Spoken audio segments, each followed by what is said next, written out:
ममता, ममता से बड़ा कोई उपहार नहीं है। सचिन अपने खेत की मेड़ पर बैठा बड़े गौर से उस प्रौढ़ा को देख रहा था। वो कचरे के ढेर में से अपने काम लायक कचरा ढूंढ रही थी। सचिन को वो चेहरा कुछ जाना पहचाना सा लग रहा था। अचानक वो प्रौढ़ा उसके सामने से होकर गुजरने लगी। वो भी उसे लगातार देखे जा रही थी।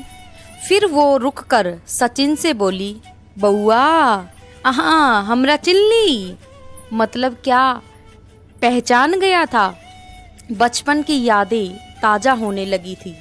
जब वह 4-5 साल का रहा होगा, तब से लेकर अगले 7 वर्षों तक वह उसके यहाँ हर हफ्ते आती जाती रही थी। वो मेस्तर थी, लोग उसे मेस्तराइन कहते थे। वो सचिन के यहाँ कमाऊं शौचालय साफ करने आती रहती थी।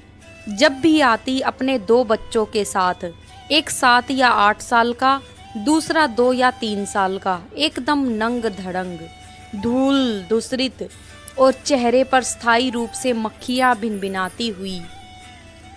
कभी बच्चों के लिए पुराने कपड़े मांगती तो कभी रोटी। उसका बरामदे में आना मना था, इसीलिए वो बाहर एक पेड़ के नीचे बैठ जाती।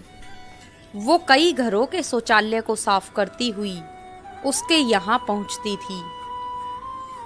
सचिन के माता पिता अक्सर उस पर बिगड़ते कि तुम हमेशा देर से आती हो, क्या मैं मेहनताना नहीं देती। वो अक्सर इस मौके पर चुप ही रहती। वो अब क्या बताए कि सब जगह एक साथ कैसे पहुंचूं।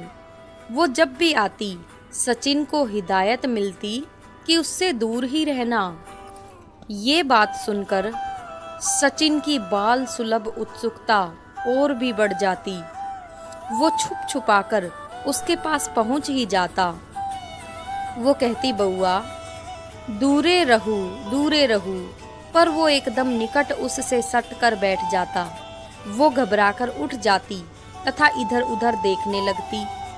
फिर किसी को नहीं पाकर धीरे से उसके गाल को सहलाती। सचिन और उसके बच्चों में खूब जमती थी। जब वो अपने बच्चों को दूध पिलाती तो वह भी जिद करता। तब वह उसे भी अपनी छाती से लगा लिया करती थी। एक बार सचिन की माँ ने उसे उसके बच्चों के साथ खेलते हुए देख लिया।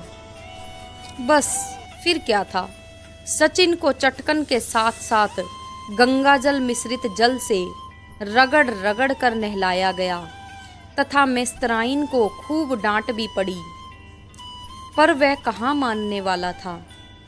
उसका प्रेम तो बढ़ता ही जा रहा था। हर हफ्ते उसे उसके दूध का इंतजार रहता।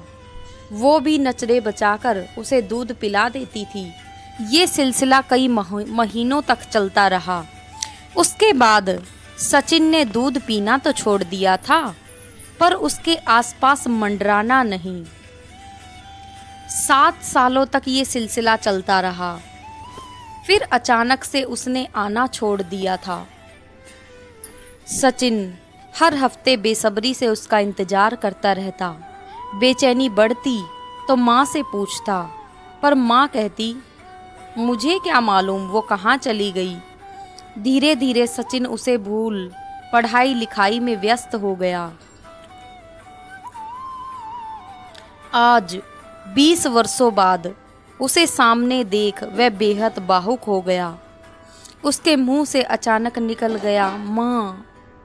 वह दौड़कर उसके गले से लिपटना चाह रहा था, पर वो हड़बड़ाकर पीछे हटने लगी।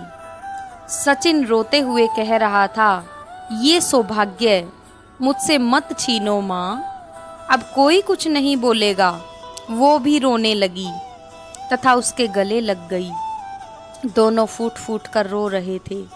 लगता था जैसे वर्षों के बिछड़े हुए यशोदा और कृष्ण मिल रहे हैं।